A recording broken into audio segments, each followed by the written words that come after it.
All right. Hello out there. Hi, everybody.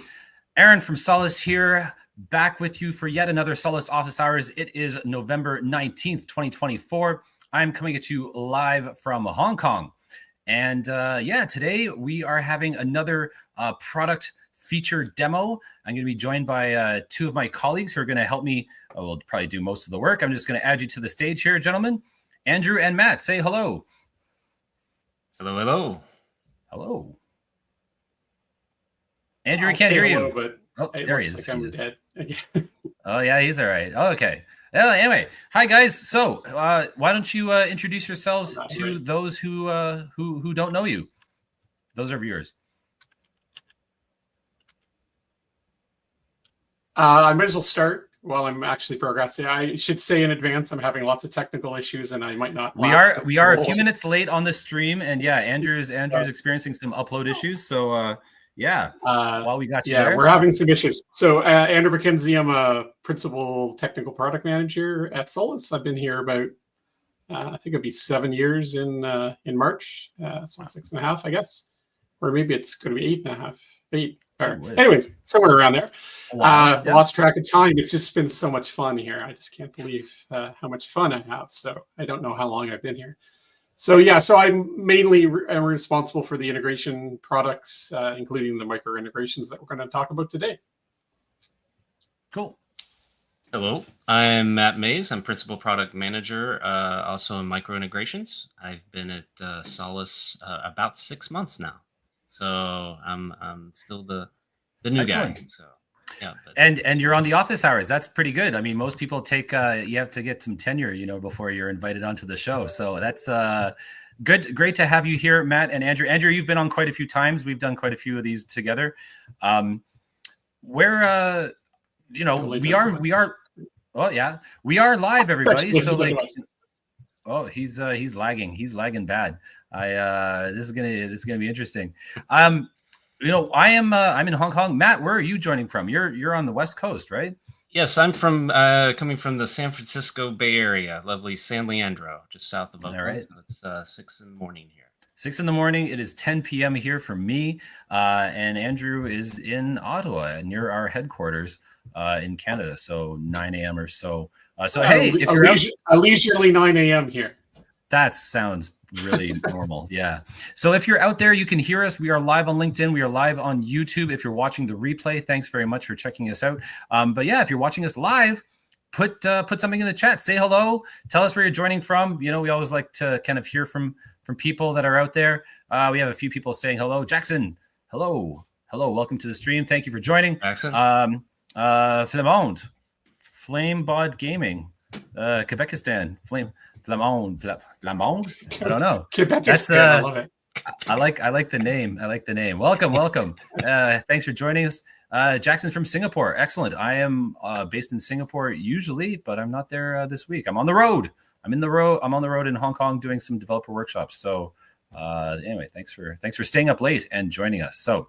So, gentlemen, today we are going to be talking about micro integrations. This is Solace's new kind of initiative around helping modernize, make event-driven, and I don't have to explain it. You're going to explain it. That's the whole reason why you're here. Matt, I think we're going to go ahead and we're going to share your screen. Is that right? That's how we're going to start this thing? Yeah, we thought we'd start out by just sort of going through some background and, kind of context, how we got here, and then, what micro integrations are. Sure. Thomas TK is also joining. Hello from Ohio. TK. Thank you for tuning in. And Ray's from my team. So, okay, Matt, I'm going to share your screen. And there we go. Yep, I can see it. Cool. Excellent. So, okay, let's go. I'll make this quick. Promise, no death by PowerPoint right. Here. Set us up here. Yeah, what are we learning about today? Okay, so first of all, and I think this is something we all experience. What we say is we live in a world of more. So you've got more applications. Thousands per enterprise for the large ones easily. It's a more distributed world. 90% of orgs are multi-cloud. So that is a big part of it. We're always sharing more data. It's going up 25% every year, and looks like it'll just never stop. More quickly, latency expectations have really gone down from seconds to really near real time. And then, of course, the one that everybody is talking about nowadays is everything's got to be more intelligent, and That's right. AI with real time RAG and so this is sort of the environment that we're coming at. Streaming all of this data from everywhere and everything at higher and higher rates into all these different systems all over the place, right? So just exactly. more of everything. Yeah. So sort of Solace, we're sort of specialized in event driven, and so we kind of see this as event driven integration as sort of a big part of what enterprises are doing. That sort of once a night batch process doesn't really work anymore in a lot of situations. So Yeah. companies really want things in near real time. So we see this sort of evolving in kind of three dimensions here. So before there was sort of centralized monolithic systems, and that's moving to more decentralized and modular systems. Mhm. And this applies to integration too. So we're moved from centralized monolithic sort of integration platforms to more decentralized modular platforms. Then we're moving from tightly coupled sort of synchronous point to point. So you can start having a lot of issues around latency. If there's one sort of failure in the system, it propagates to all the others. They're very fragile. And we see this in integration moving to loosely coupled. Most of you are familiar with sort of PubSub. We see this as a really good sort of basis of looking at integration, also not just microservices. In fact, you can see a lot of these evolutions are very similar to the same movement we saw in microservices. Yeah. Then in integration, of course, as I mentioned, there's sort of batch polling and files, but with that you have some issues around getting real time data into the system. So everything's moving towards real time event driven, so where everything's simple, reliable, fast, and scalable. A lot of these ring true because I just spent a week here in Hong Kong doing developer workshops with a lot of customers in a lot of different industries, and they all have some legacy stuff, some file driven stuff. Put a file into this directory, something else watches that directory and publishes it, and that's their quote unquote real time. Or big centralized systems that they want to break apart and make more real time, make more loosely coupled. It's an effort though to kind of change these old legacy systems, to help kind of move away from them. So, but yeah, and we also acknowledge some of those systems aren't going to go anywhere. They're going to be there. There's something we got to deal with. So how do you sort of event enable some of those systems that you were using for batch polling and files and make them more real time and event driven and sort of liberate that data, as we say. Yeah. So one way we refer to this is, if you look at the sort of current integration methods, they can be sort of monolithic, synchronous, point to point, and tightly coupled. And this serves, this is great in some certain scenarios, but as you start moving towards, some of these trends that we've been talking about, some things can start becoming problematic. So we actually refer to this as turning integration inside out. So instead of having that sort of centralized monolith, moving the what we call micro integrations out to the edge, closer to the source and destination systems, making it more decentralized, distributed, and fundamentally event driven, is where we see things moving in the upcoming 20 years even. So it's pretty exciting stuff. I think it's a real sort of paradigm shift in how you approach integrations. Yep.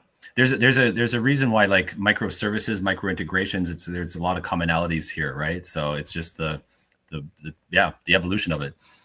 Exactly. So yeah, when we say micro integrations, actually we're referring to the sort of combination of what traditionally was called a connector. But it's not just a connector anymore. We're also adding sort of light transformations to that data. So it helps you liberate your data from your source system. So here you can see, Salesforce. I'm not just connecting Salesforce to, say, IBM MQ. I'm actually, event enabling the data in Salesforce and publishing that to the event mesh where I can stream, filter, and transform that data, because there's also some light transformations you can do here. You get it on the event mesh, and then it's decoupled from the sort of destination consumers, and you can add these new ones, can come up. They can look at smart topics, for example, and then pick up those messages that have been published to the event mesh, and then bring them into their own system via that connector. So it's really that combination of the connector and the transformation that makes it what we call micro integration. And then you have that sort of decoupling that allows you to do sort of one-to-many, fan out, PubSub. Those kind of patterns are really valuable in integration, and allows you to do it in a way that's scalable and resilient. So you really sort of democratize the data. Architects can govern the data, observe it, make sure everything is operating as it should in terms of the business and how those systems are interacting. It's really easy for developers to sort of pick up those smart topics and start using those messages. And then, other stakeholders can use that data in maybe ways that you didn't think of initially, but because of the decoupled nature, it's easy to set that up. Once it's on the mesh, it could go anywhere and be used for anything, as long as you have the proper authentication, ACLs and everything. That once it's breaking down these point-to-point interactions, is like get that data onto the mesh, and then it can just flow and be useful in so many different places that you never thought of. And of course, the event portal can help with kind of like finding and discovering where all these feeds are. So yeah. Yeah, exactly. We're looking how to bring these closer together too, where the event portal and the micro integrations you can have sort of visible in the same diagram. That's something we're actually working on and looking at right now. But so one of our more oh yeah, go ahead, Andrew. Sure. Sorry, you're bang on with the whole, the event mesh is the center of the salt, right? Like, it's different ways to get things in and on and off the mesh. And right, like you said, Aaron, once it's on the mesh, you can do whatever you want with it, right? Mm-hmm. And these are just sort of, instead of writing your own applications to bring them on and off the mesh using our APIs, now you can do it using pre-built micro integrations. So which that a lot really of customers have done, and probably still will, have. But yeah, people write bespoke connectors all the time, right? That's just the nature of the beast. But it's more than just a connector, right? It's the connector plus we have built-in transformation payload stuff. That's what makes them these micro. That's what's coming. Yeah. Okay. Today there is. Well, I'm going to show you that. But today the payload transformations aren't quite there yet, which is kind of why we started with messaging services as the primary targets and sources of our micro integrations. But we're expanding that, and I'll show you a little bit today, a sneak peek of the all right. what's coming up for transformations. As long as your video stays up, Andrew? That's I did change a couple things. I'm hoping that it's going to go okay. So, hey, Running Roach, good to have you. One of our kind of usual listeners here in Hong Kong. I'm actually going to see him tomorrow. Quick question for the two of you. I haven't read this yet, so hopefully transformations. Do you know of any implementations that have used on-stream transformations to aggregate before it reaches the broker? So the nature of the transformations that we're talking about are, I refer to them as single message transforms. Kind of what the Kafka Connect has this same feed. And I refer to it as per message transforms. And it essentially is as they come through the stream, as they're unloading, or going from source to target. In the middle there, you can apply transforms to a single payload or headers, or a combination of both.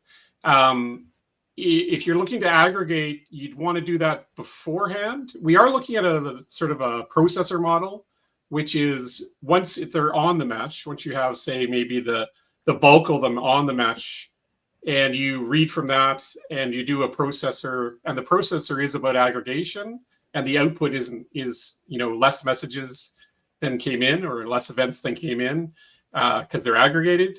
That's a processor model, but that's not what we're talking about in terms of the coming into the mesh. It's a per message payload transformations that we're talking about. Yeah, it would hit the broker first. Yeah. Yeah. Okay, cool. Thanks for the question. Yeah, we're live, everybody. If you have questions, we have two experts here to answer all your questions. Hey, Mark, thanks for joining. Matt, sorry to interrupt you there. Back to the slides. Yeah, well, I mean, that's that's most of it. So the one thing I just wanted to touch on is like sort of these micro integrations are available in a couple of different ways. We have sort of self-managed micro integrations where the runtime is actually sort of installed and controlled by the customer, but we're really excited about starting to move some of these micro integrations actually into the cloud. So these are actually run by Solace, and we manage them, like any other SaaS that we're all familiar with.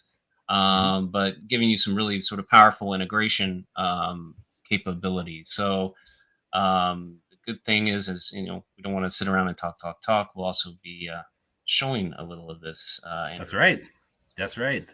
Before we jump into the demo, and I'm hoping that it's going to work. We have another question out here from Jackson. Can I understand about the filter capabilities? What is it used for? I'm going to take a guess at that and think it's about our topic filtering and the kind of capability of building very descriptive hierarchical topics. And therefore, as a consumer, I can subscribe to all of that using a multi-level wildcard or parts of that feed using wildcards or specific levels. I'm guessing that's what the filter on the previous slide that Matt, you were just showing there refers to. Am I right? Yes, exactly. Yes. And that gets to the heart of event-driven integration is when you combine those topics. Andrew, you wanted to comment on that? Yeah, no, I was going to say the same thing. Essentially, it's there's a very big difference between, say, a Solace topic and like a Kafka topic, which is a fixed sort of destination, file. Right? Yeah, it's a log file. A topic, and we refer to them as smart topics because you can assemble them. And I'm going to show this in my demo a little bit. You can assemble them. I have a whole video on this, folks. It's all out there on YouTube. You can So it's the whole noun for properties. If you properly assemble your topic string, it can be infinitely filterable, and you can make use of these events in all kinds of different ways and in various different targeted applications. So put the last slide on, showing a little bit.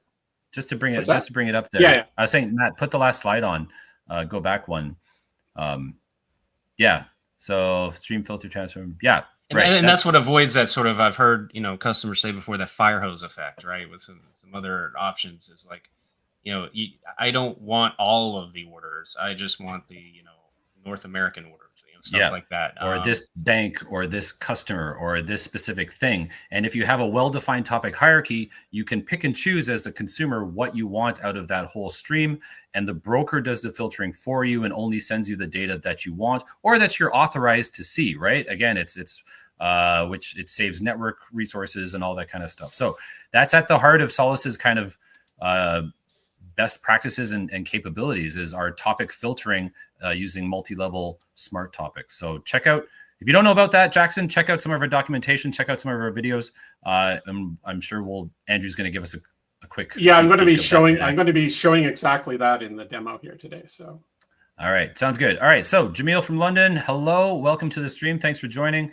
And Nandu Kumar. Hello. Hello all. Thank you for being here. Excellent. All right, so I'm going to. That's the end of Matt's slides. Andrew, are you ready? I just want to. Let me put this up here. Andrew did message.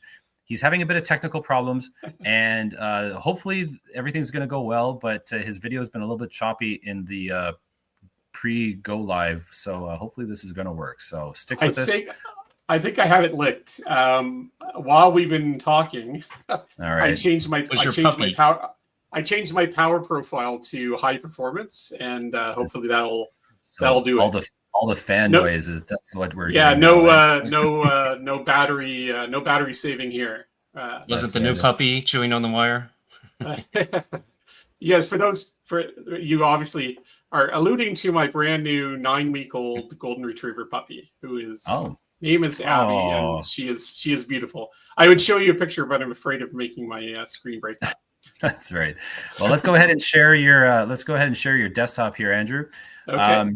One quick question. I don't know if this may be too technical at the beginning, but Jose here. Any plans to have a micro integration for AS2, AS4 communications for EDF, for event-driven integration flows? I don't know what that means. No, not. So I should mention, we can, as long as there's a Java client available, we can make a micro integration for almost anything. Now, have I seen any demand for AS400, AS2, AS4 communications EDI? No, but we do have an MQ. I don't know if that relates. So we can connect to an IBM Queue Manager, which we're going to show in the demo. Okay. But not so much the other products that I'm aware of. If there's demand, we can build them. But and I'll use this moment to say, hey, Jose, and anybody out there listening, the Solace community is where a lot of us Solace people, PLM, developer advocates, the sales engineers, all hang out and answer questions from all sorts of people. We do releases of kind of early availability, early access APIs, all sorts of stuff. Solace, I can't, which way to point? That way. Solace community. Go there and check it out and post up, say, hey, I really would like a micro integration about X, Y, or Z. Do you have that? And we'll ping Andrew and make sure that, and Matt, that make sure that they're on the case. So solace.community. And yeah. Way to sell it. 5 demos. Yeah, let's go. I love it. All right. I love it. Okay, Andrew, it's your show now. Let's see. Okay. So I'm going to show a demo of our cloud-managed microintegrations, which is sort of the newest releases that we've had. The demo that I'm going to show, for those of you who tuned into the product webinar that we had 2 weeks ago, I think it was. 4 weeks ago. It's the same demo, but it's I've added a different piece to it. So just for the developer crowd, we're going to create one of these microintegrations through a REST API. So that's cool. So this is essentially what I'm going to do as the demo. So you have an ingest or a source microintegration coming from IBM MQ through a queue into the event mesh. And then there's 2 other microintegrations doing egress of that same order data. One of them going to SQS and the other one going to SNS on AWS. Okay, so that's essentially what we're building here is 3 microintegrations, one set of legacy orders coming in from MQ, putting on the mesh, and then repurposing those orders across 2 different business processes using AWS services. Okay. This could also be like a credit card validation flow where like once the credit card's been authorized, MQ publishes onto the mesh, and then you could do all sorts of customer rewards plans or anything. Like there's a lot of different use cases for this. So in my particular case, I'm triggering a special handling of what I call my platinum customers. And so platinum customers get a different treatment than just regular orders from, you and I. If my platinum, everybody gets alerted that I have a platinum order and, I start setting them like American Express cards and stuff like that. But So here I am in the Cloud Console in PubSub Plus Cloud, and there's a new tile here for microintegrations, also available on the toolbar here on the left. Mm-hmm. And if I click on there, it shows me the list of microintegrations that I have for this particular org that I've logged into. You can have multiple orgs. Can you zoom in 1 click there, Andrew? Just to make it a tiny bit bigger? Yeah, for sure. As long as it doesn't ruin your columns and stuff. How about that? That looks great. Yeah. A little better? Sure. Right. So I have all my microintegrations here. For this particular demo, I only really want to filter on mine and a colleague of mine. Sorry. I wish I knew how to spell. All right. So I'm doing mine and Ian's, and you can see that there's 4 here. So 3 of them are parts of the demo. So I have the MQ one bringing in, and one of them is not associated with the demo. It's just the way that I load up. This one here is just to load up sample data, which we'll bring in a second. But if we want to look at this one, so this is a IBM MQ source. And if I look at that, I can see that it's coming from an MQ queue manager that I have running on EC2. Mhm. And it's pulling from a queue called MQ queue orders. Okay, down here. So you might not be able to see everything, but No, that's, yep, that's okay. see that. Yep. Okay. All good. So the important part about this one is that I'm publishing it with a dynamic topic, or what we refer to as a smart topic.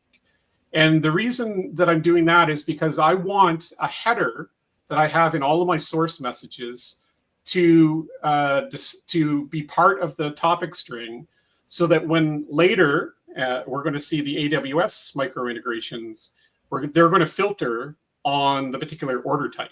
And so I have one header that's in my source data called customer type. And it has two values. It has R for regular and P for platinum. And as I'm publishing these to this topic, so there's a prefix here, and then it'll append on the dynamic value from the currently processing message of the customer type. So they're all going to this prefix and then appending on this dynamic data when it's published. And it's publishing to a PubSub Plus broker called PLM General Testing, and there's my connection information. And it's a dynamic topic, so it's not listed here. It's referenced back here. So it'll be publishing to a topic called Bridge from MQ, QM1, Orders Q, and then either R or P. Okay. So that you can. So when you define your topic, the Solace topic that you're publishing to, it can be a mix of static pieces and dynamic pieces, and any number of dynamic pieces. Could you have like a if I had a number in there or some other stuff? Yeah, and I could have brought other things than just headers. I could have brought be part of this. It could have been other things like the original topic that it was published to.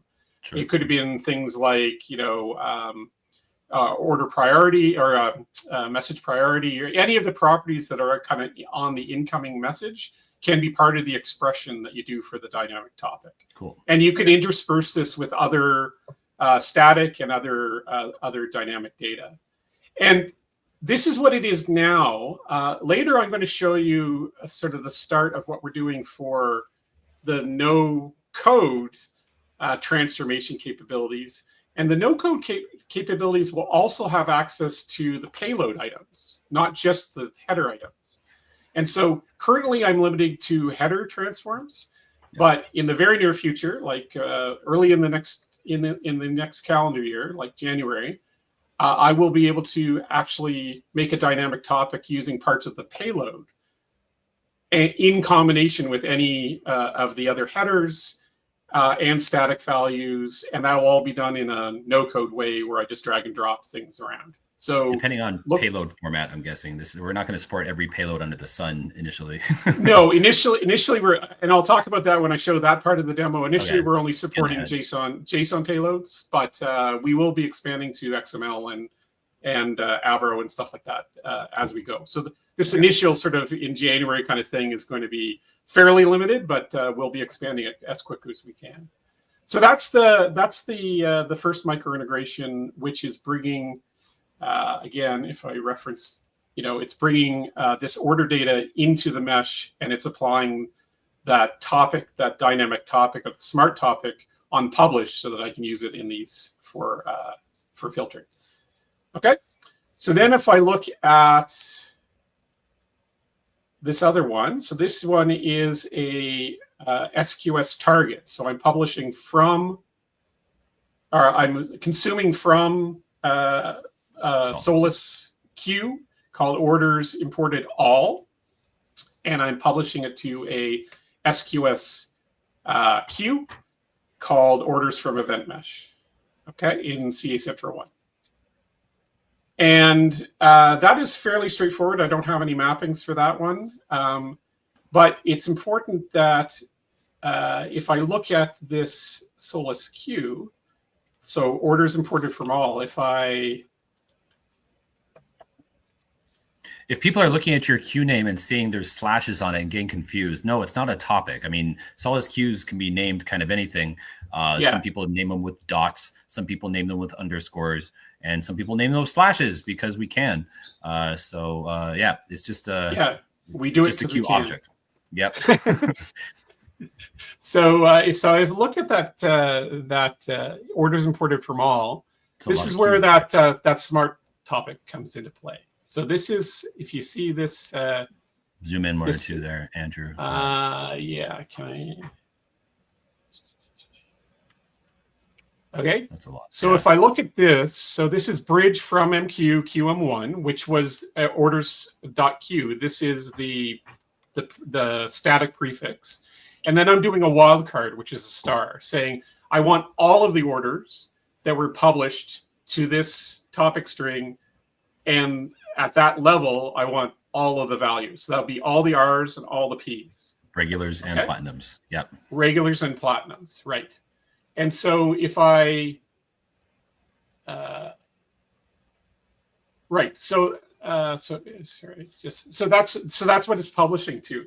So that's what it's pulling from and publishing to that queue in SQS. So if I look at this, it's orders from event match, right? It currently has 0 messages. I'm just going to quickly publish 100 messages. So you're loading some test data into your MQ queue, which I'm using SDK perf to publish 100 messages to hope no one's copying down my password there. To publish to that queue, which is using that. We should go back and look at that. It's using this micro integration. Now it's so large though. Now it's using this one. It's just so I'm publishing from SDK perf to a Solace broker. The Solace broker is using this micro integration to load that into MQ, and then I'm starting my actual demo. Hops. Oh wow. Yeah. Okay. It's just to put in the sample data. Got it. It's easier than publishing. I have tools to publish to it to Solace. I don't have as many tools to publish to MQ, so I use that. So if I look in here, I will see 100 messages now in my MQ, in my SQS. So what I did was I used SDK perf to publish into Solace. Solace went into MQ using a micro integration. MQ went into Solace again, using that smart topic, and using a smart topic, and then I published from, or I used that as a source, and I filtered on all of the order types, and I published that into an SQS queue. Okay, that's the 100 messages that I have there. And it's important to note those micro integrations are always sitting there running. This wasn't triggered by anything. This wasn't a workflow that was set up to run at certain every hour or right. This is constantly just sitting there listening. Yeah. So these are long-running listeners that are listening to the various different sources to see if there's new data to push across. Right. Before you log into the STS part, Jamil threw up something funny. I thought Aaron thought might be mentioning your favorite top. By the way, people don't know topics in Solace are UTF-8, which means you can have all sorts of wacky characters in them, including emojis. I have apps that publish on emojis, so you can do it, and the wildcards will match it. Andrew, I don't know if you have any. You should make platinum instead of it being P. You should make it like a gold money bag or something as your character. Why not? I apparently have not as much zing to my life as you do, Aaron. It's got to be flashy. Jose came back with another question. Are micro integrations represented in event mesh flow diagrams? Not yet. Yeah. Not yet. Those cool diagrams. I like the icons though. The little connector and the twisty transform icon. Those are pretty. Yeah. So this is what we use for our slides. So it's slideware right now. But no, the representation of micro integrations within Event Portal and the modeling of your applications to include micro integrations as sources or as sources of events or where events are published to or consumed from, that'll all be coming as soon as we can because it's very important to the platform that we be able to model them in Event Portal. Deploy them through the new technology that they have with which allows you to manage your provisioning, and then have them deployed to environments and promoting through the different environments and stuff like that. So They'll be first-class citizens. Don't worry. There'll be first-class citizens of Event Portal soon, and we are looking at sort of a orchestration type view, which would allow us to sort of, because right now these are 3 individual micro integrations, as you can see in my list. But it would be nice to be able to see a diagram like this, which shows how they're orchestrated together or choreographed together, which is a better term. So time check, we're at about 25 minutes to go, Andrew. So just okay, I'm quickly going to show the as quick as I can. I'm going to show the red. We're going to create the third micro integration. Yeah, we're going to create the third micro integration through REST API, which is completely new. It's still in beta, the REST API. So if I go to api.solace.dev, I have access to my Solace Cloud or PubSub Plus Cloud. Wow, that's hard to say. REST APIs. And at the very bottom here, you can see that there is... Oh, it's new. A minute. Well, Andrew's looking for his particular REST API. So this page is set up with all of the event portal, mission control. If you want to query the event portal programmatically, I've written a couple of plugins that use this quite a lot. You can do code generation off the OpenAPI documentation, start up brokers in the cloud, run them in the cloud. And so now we're extending that to be able to programmatically control these micro integrations, right? That's what you're going to... Let's just say the scrolling was a little bit weird there. And if you want to actually, what I did was I went to the OpenAPI spec, I went in here and I copied this URL and I imported that into Postman. Yep. Right. So that's a really good way to sort of instantly populate a tool like Postman with the APIs that you're trying to call. So here I am over in Postman. You can see that. Yes, you can. Yep. So, pretty straightforward. There's 2 basic sort of roots of these APIs. There's one about micro integrations themselves, and there's one about micro integration types, right? So individual instantiations, micro integrations. What can I create? How, what are the different types available? What are their configuration templates? That kind of thing. That's in the other one. So if I look on here, right? So I have the 2 main types, micro integrations and micro integration types. Now, if I want to just get a simple list of my micro integrations that have been created, so that would be that GUI list that I had there before. I would issue that, and I would have all my. So if I was to look for one called, MQ.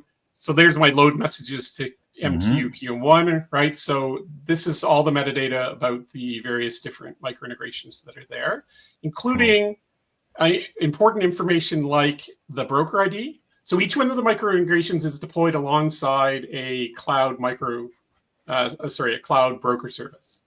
And so when you're creating your new micro integration through the API, you need to provide which broker you want it associated with.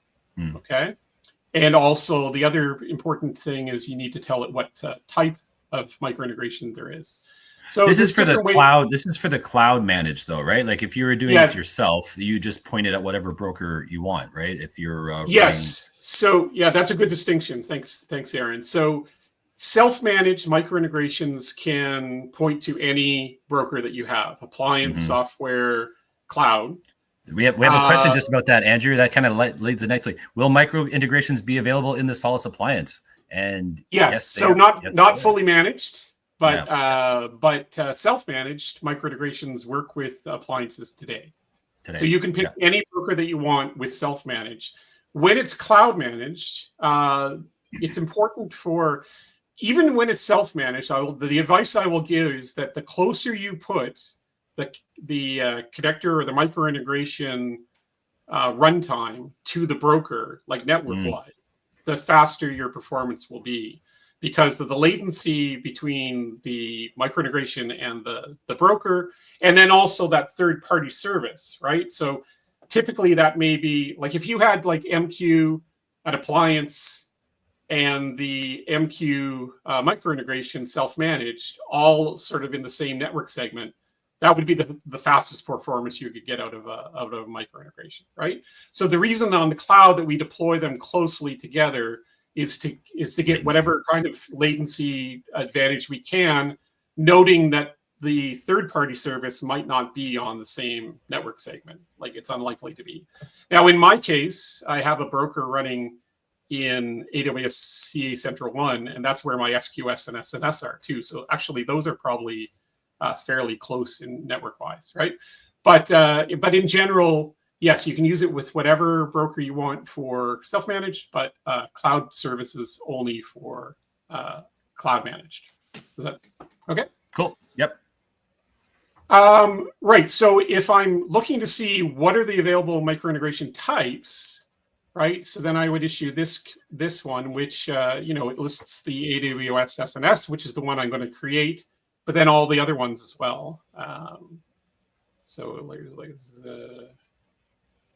there's a lot of metadata about each one. So as we add new ones, like they'll just dynamically show up here in this REST. Yeah. API, So right? if you have a process, like even this can all be automated, obviously, since they're REST calls, right? So if you have, you want to discover what the new types are. Like we recently introduced an SFTP beta and a Snowflake target.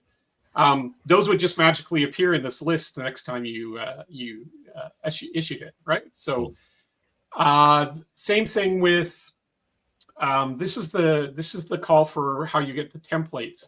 So there's configuration information about each of the micro integrations that you need to provide in the API. And it roughly corresponds to the source and target connection information that was in the GUI, right? So you have the source, what is the connection information, and then what is the endpoint information that you're reading from. And then in the target, it's, how do I connect to that using credentials and host names and stuff like that. And then what is the endpoint that I'm publishing to, right? So those are the 4 parts that you need to sort of provide as far as configuration. And then you're ready to do the create statement. So this is a fairly straightforward one, except that you need to get this document right. So this is a JSON document that's for the form data called micro integration. And if we look at, this is essentially what it is. This is the one I'm going to create right now. So this is an SNS micro integration. It's tied to this broker, which I discovered through Cluster Manager. So if you go into Cluster Manager and you are looking for the broker ID, it's up here in the URL, right? So that's what you need to programmatically. If you want. Yeah, sorry, and everything you do through Cluster Manager is also available through the same set of APIs, right? I just don't happen to have them loaded in Postman right now. And so what I'm creating is this document, which is the type, which direction it is, and then the 4 different parts are in this configuration value. So SNS configuration access, Solace access, and then what are the 2 different endpoints that I'm consuming from and publishing to. Okay. So then if I go back to Postman and I submit this, crossing my fingers, this is going to work. There we go. And so it created a brand new. Yep. Yeah. Cool. And if I go back to the GUI and I refresh this. 201 is a success code, but means it's asynchronous success, right? It's like going to be successful or something. Or it's submitted for, Yeah, you're right. And it does submit the request. It does take a couple of seconds to create the micro integration, but if it returned to 201, it'll be there. And it's not. Yeah, it's not there right now. Oh. Live demos, everybody. Live demos. Oh. Not deployed. There it is. Oh, it's getting all right. I didn't know. For some reason, it didn't come up through the filter that I was using. But anyway, so here it is. This is the one. Yeah, because that's because. But I added Ian to my. Okay. Okay. I may or may not be sharing a token. Don't tell anybody. Okay, so Running Roach says scroll down. It's hidden. It was there apparently. So. Oh, okay. Okay. Yeah. Thank you. It's because I zoomed in too far, man. Sorry about that. Yeah. So anyway, so this is the result of that REST call, is that now I have this micro integration, and if I look at the ID there, I could have got the ID other ways, but I can then go back to Postman, and I can say I want to make the state deploying, and the parameter is the new ID that I created. So it's not going to auto deploy. It basically sets itself up, and then you tell it to. You can get it. You can get it to create and deploy at the same step. I typically don't, because I like to check the configuration before I actually. Yeah. But so this will set it to deploying, and if I go back here, I should see that it is deploying. Hey. And so that takes like a minute and a half, 2 minutes. So we're not going to sit here and wait for that. But essentially, that is creating that the third one. So this one, which is going from the mesh to SNS for only Platinum orders. And if I look at the queue, right, it's orders imported Platinum. And if I go to orders imported Platinum, oh shoot. Timeout. 15 minutes. I can easily recover from that. Where is it? Orders imported Platinum. So if I look at that one, the subscription is a little bit different. It's now the prefix, the static prefix, and it's only attracting Ps. Okay. So when I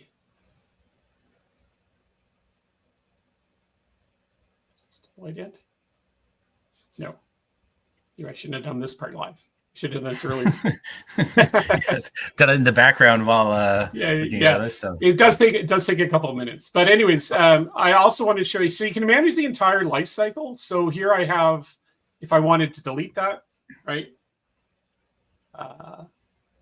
Like I could send that and it would delete it. So I can manage, I can start and stop, I can create it, start, stop, and delete all from within, and I can edit it as well using the REST APIs.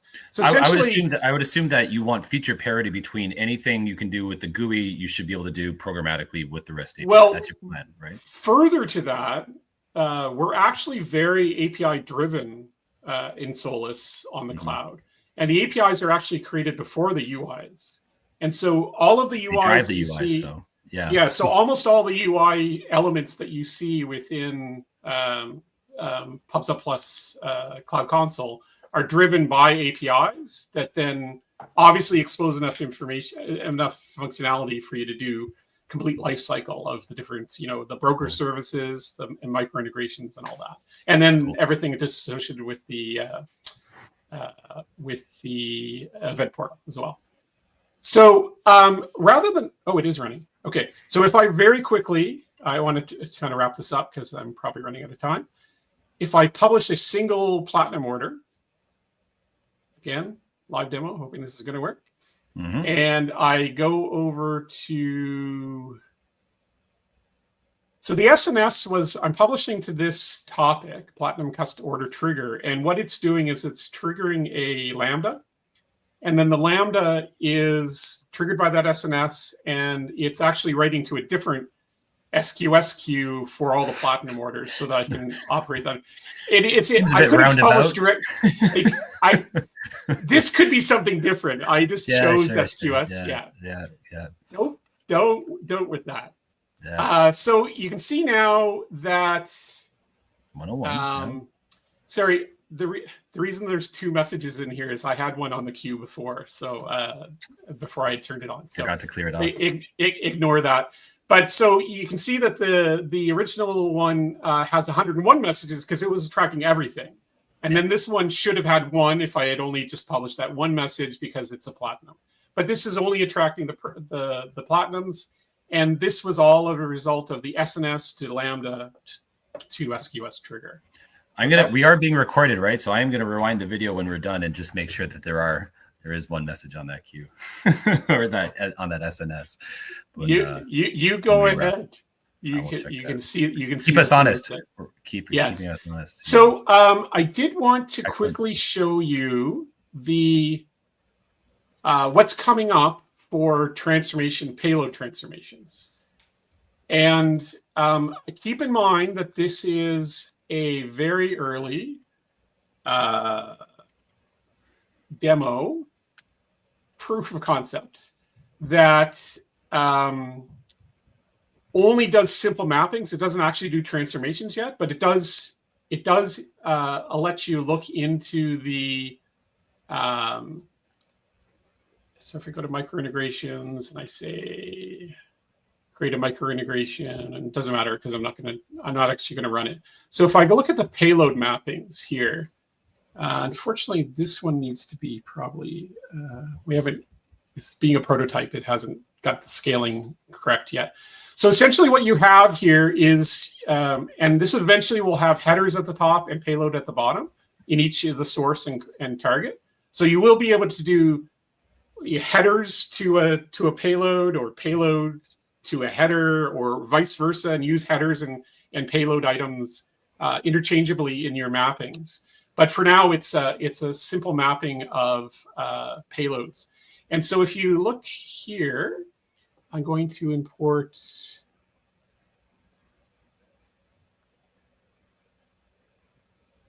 importing a schema or a I'm importing. So we only support in this version. We only support sample payloads in JSON. Yep. So I'm importing one called customer1.json, and that'll parse that into its individual items, right? So it's basically a customer record and has some contact information and some shipping addresses and stuff like that. And then on the target, I'm going to do a slightly different one called customer2, so that I can see that I can drag things from one to the other. So, you know, I have something like here I have a contact info email that I don't have the same. So what I do is I dragged the whole thing there.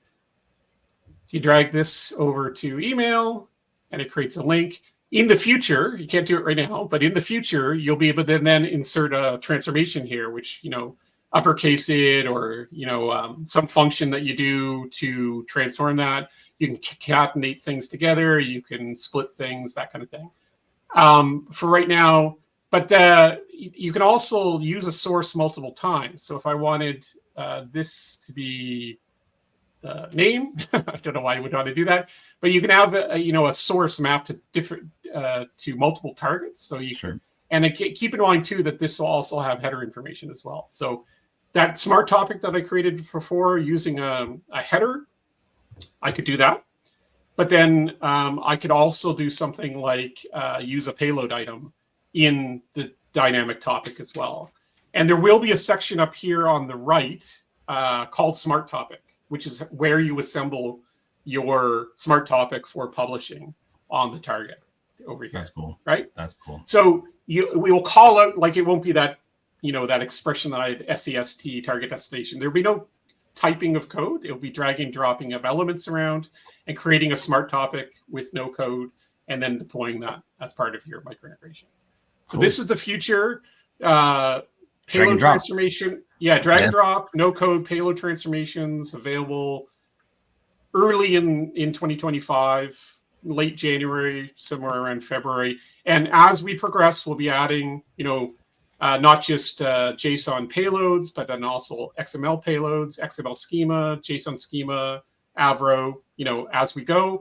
And we'll be, you know, it'll be a limited set of transformation functions to start, but we're expanding those as quickly as we can as well. And so, you know, it'll be a feature that will keep getting richer and richer over the next little while. Obviously, those of us who still like to code can code all these things anyway. Well, maybe not this fancy, but you don't have to wait for you guys to make the Avros or the So this is for cloud managed. For self-managed, you're still doing YAML files, and you'll be coding those expressions into your configuration file. Okay, all right, cool. We are Awesome. looking at a capability of designing your entire micro integration here, and then doing some sort of export, and then you can import it into configuration for self-managed. So that is another area that we're looking at improving this, so that your self-managed can also benefit from a simplified UI for. That's cool. Yeah. Design it all here and then like export it and just like deploy it on your on-prem hardware or something. So exactly. That's cool. Okay. Yeah. Okay. Nice. So that's all I really had. Good demo. We're kind of out of time. Yeah. No, we're getting close to the top of the hour, but I mean, we started a bit late because of you, Andrew. But Matt, I'm gonna share your screen again because I think we have a little bit to wrap up here, right? Yeah, and I'll distill it down to one slide. How about that? One slide. Nice. Oh boy, look at that guy go. Okay. Yeah. Yes. So we've talked a lot about the mesh, moving those micro integrations, out to the edge. But sort of a topic that everybody's talking about today, of course, is AI. So I just want to sort of tease a bit on how we're thinking about AI. So imagine if, in addition to these enterprise applications that could be interacting with these micro integrations on the edge, whether it's supply chain, order management, many different types of others. Imagine if sort of at the edge, those micro integrations are actually interacting with AI components. So you could have your own AI-enabled apps. You could have LLMs. You could even have agents that sort of have agency and can orchestrate and decide what to do. And those can be taking things on and off the mesh also, just like any other micro integration. And then you start adding, for example, vector databases. Now you can actually do a RAG workflow, retrieval augmented generation, and actually, use some of your enterprise's, proprietary data, even real-time data, to give context to the LLM and shape that response. So you'll start to see some releases for us in the very near future. Some of which are already available via open source. It's called the Solace AI connector, but we'll be sort of bringing that into the product, offering it as a SaaS, where you can have these micro integrations that interact with an LLM. That can be through a proxy, so it can be either a frontier model that's hosted by one of the big companies that do that, such as Anthropic or OpenAI, or you can have your own sort of local models. Then you can also assemble that into a RAG workflow using vector databases. And there's several different ways to do RAG. And because these are decoupled, there'll be a lot of flexibility on how you do that. And it's easy to change over time. It's very agile and resilient, which resiliency is also very important when dealing with some of these systems. So I just want to tease a bit on how we think about AI in the micro integration space. And because that data is on the mesh, we're integrating these things. The data gets onto the mesh, just adding more subscribers, that one-to-many style of data distribution that Solace is known for. It makes it really easy to just add these AI components to existing flows without kind of impacting them. We don't have to do any rewiring, right? You just add in these other subscriptions, these other consumers, and you get that capability kind of for free once the kind of the data is on the mesh already. Exactly. And AI, the event-driven integration model and the where we're seeing AI go, they just work really well together. It's sort of a natural, peanut butter and jelly kind of thing that we're really excited about. We got a few comments just kind of on some of the stuff that Andrew was teasing there. What would be good to build a lightweight GUI browser that shows similar info from the manual YAML file? That'd be nice. A nice kind of GUI parser displaying. We appliance/VMR users don't want to get left out. Yes, people that are not Solace Cloud, don't forget about us, please. So, yeah. Yes. And Jackson says, I prefer using GUI than YAML. Yeah, so I did respond to that. That is what we intend to do. Now, it won't be the rest of the sort of configuration of a self-managed, which you need to sort of pick like your HA, your logging levels, things like that. But things associated with the actual, what we refer to in self-managed as the workflow. That's what you're designing here as part of the, or pointing at my screen, but I can see it and you can't. But that's fine. But you know, that's what we're going to have as part of the GUI that you could export and then import that as a workflow into your application YAML file. So there'd still be a little bit of editing of a YAML file, but only for the more technical stuff like you know, host names and ports and stuff like that, which you probably want to leave to someone that's reasonably technical already. Cool, cool, nice, awesome. Gentlemen, thanks for, I mean, I think we actually almost hit it almost exactly on time. We're at an hour and 1 minute. Thank you to everybody that is out there listening to us, presenting, and all the questions. It's been great. It's been interactive. Matt, thank you so much for getting up super, super early to do this. I hope you had fun. I hope you had some coffee. Go get some more, or go back to sleep. I don't know.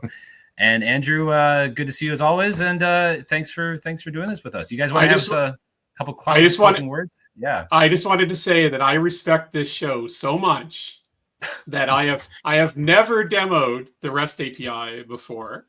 And no one, including my boss, has seen that mapping interface yet. Okay. So wow. You folks on the live stream, and my ultimate respect for Mr. Lee. Yeah, even if he uses emojis in his topic streams, not often, is top notch. And you were privy to something that other people who didn't get up or stay up late at night didn't get to see, and maybe we'll have to watch it on the recording. They'll have to watch the replay. Yeah, well, but you know, everybody here knows they were there first. Awesome. Thank you for that. That's pretty cool. I don't know if I've ever had a world's first exclusive on the office hours. So thank you very much for that. Mark says, thanks, guys. Thank you. And thank you to everybody out there for listening. Stick around. I don't know if I'm going to do a December one just before Christmas. I got a bunch of holidays I have to use up. So we might be off for the rest of the year. I might do one. We'll see. But definitely come back in January. We're going to be doing a lightning talk with a bunch of different customers and users of Solace showing their stuff. It's going to be great. Gentlemen, good to see you. Have a good one. We'll see you next time. All right. Yep, bye-bye. Peace out.